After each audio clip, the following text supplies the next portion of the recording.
Kevin Runlet here with Runlet Law Firm. Today we're going to be talking about a workers' comp issue where the employer did not have workers' compensation insurance to cover an injury, and they should have.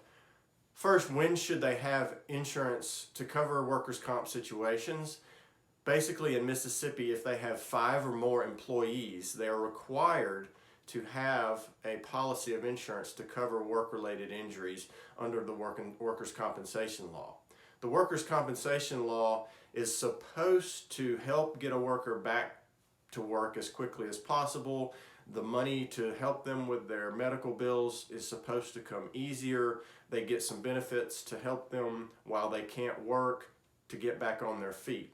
So on the flip side of that, the reason that we have these laws is, one, to try to get that worker back to work quickly and get them benefits more quickly than if they had to file a lawsuit in the normal court system.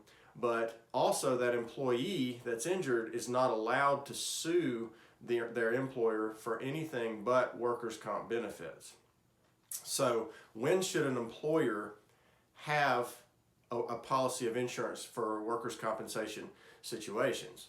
Basically, in Mississippi, if that employer has 5 or more employees, they're required to have this insurance coverage. If they don't, and there is an injury, then what happens? Well, that injured worker can still file a claim with the Workers' Compensation Commission.